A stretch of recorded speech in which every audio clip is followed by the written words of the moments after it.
How to fix MSI Center stuck on wait download. Now close MSI Center completely. Right click the MSI Center icon on the taskbar. Now select exit or close to quit the app.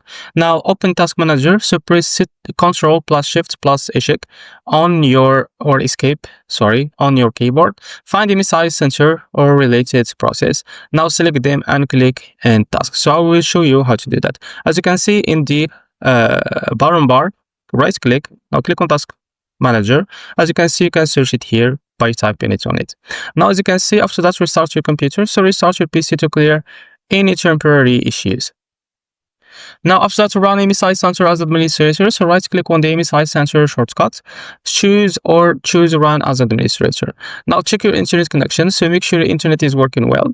Now MSI Center needs a stable connection to download updates.